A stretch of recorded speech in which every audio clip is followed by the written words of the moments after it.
महाभारत के युद्ध के मैदान में अर्जुन असमंजस में थे। क्या उन्हें अपने कर्तव्य का पालन करना चाहिए या त्याग का मार्ग अपनाना चाहिए? अर्जुन के इस प्रश्न का उत्तर देते हुए श्री कृष्ण ने भगवद गीता के 5वें अध्याय कर्मसन्यास योग में जीवन का गूढ़ रहस्य समझाया। आइए इस अध्याय की कहानी और इसकी शिक्षाओं को समझते हैं। अर्जुन ने श्री कृष्ण से पूछा, हे केशव, क्या संन्यास त्याग का मार्ग श्रेष्ठ है या फिर कर्मयोग कर्तव्य पालन का? मैं इस धर्म संकट में हूँ, कृपया मुझे सही मार्ग दिखाइए। अर्जुन ने सोचा कि अगर त्याग के मार्ग से मोक्ष प्राप्त किया जा सकता है तो युद्ध जैसे कठिन कार्य में क्यों भाग लिया जाए? क्या धर्म केवल त्याग में है या कर्तव्य पालन में? श्री कृष्ण ने उत्तर दिया, त्याग और कर्म दोनों ही मोक्ष के मार्ग हैं, लेकिन कर्मयोग श्रेष्ठ है। केवल कर्मों का त्याग कर देना सच्चा त्याग नहीं है। असली संन्यास वह है जब व्यक्ति बिना किसी फल की इच्छा के अपने कर्तव्यों को निभाता है। उन्होंने अर्जुन को यह भी समझाया कि जो व्यक्ति अपने मन और आत्मा को ईश्वर में स्थिर करता है वही सच्चे शांति और आनंद को प्राप्त करता है। कर्म करो पर फल की चिंता मत करो। अपने कर्मों को भगवान को समर्पित करो और समभाव बनाए रखो। श्री कृष्ण ने कहा कि फल की आसक्ति छोड़कर कर्म करने वाला व्यक्ति संसार में रहते हुए भी संसार से मुक्त रहता है। श्री कृष्ण ने कहा, जैसे कमल का फूल पानी में रहकर भी उससे प्रभावित नहीं होता, वैसे ही एक कर्मयोगी संसार में रहते हुए भी मोहमाया से मुक्त रहता है। वह अपने कार्य करता है लेकिन उन कार्यों से बंधा हुआ नहीं होता।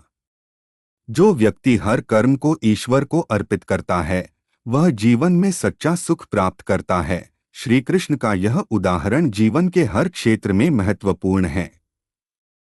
आज हम देखते हैं कि लोग अपने कार्यों के परिणामों को लेकर चिंतित रहते हैं, लेकिन जो व्यक्ति अपना ध्यान सिर्फ कर्म पर केंद्रित करता है वह जीवन में अधिक सफल होता है। श्री कृष्ण ने अर्जुन को समझाया कि जो व्यक्ति सुख और दुख, सफलता और असफलता, जीत और हार सभी को समान भाव से देखता है वही सच्चा योगी है। उन्होंने अर्जुन को प्रेरित किया कि युद्ध करना उनका धर्म है। अगर वे युद्ध से भागते हैं तो यह कर्तव्य का त्याग होगा। श्री कृष्ण ने कहा, सारा परिस्थिति में समभाव बनाए रखना यही सच्चा त्याग और कर्मयोग है। जब मनुष्य अपने कर्मों का फल भगवान पर छोड़ देता है तो उसे किसी भी प्रकार का तनाव नहीं होता। कर्मसन्यास योग की शिक्षा आज के जीवन में भी उतनी ही प्रासंगिक है। कार्यक्षेत्र में जब हम अपनी नौकरी या काम में केवल मेहनत पर ध्यान केंद्रित करते हैं और फल की चिंता छोड़ देते हैं तो हमारा प्रदर्शन बेहतर होता है। पारिवारिक जीवन में रिश्तों में संतुलन बनाए रखने के लिए हमें त्याग और कर्तव्य दोनों का पालन करना चाहिए। आध्यात्मिकता, ईश्वर में मन को स्थिर करके हम शांति प्राप्त कर सकते हैं। श्री कृष्ण का संदेश है कि हर कार्य को पूजा समझकर करें और ईश्वर को समर्पित करें।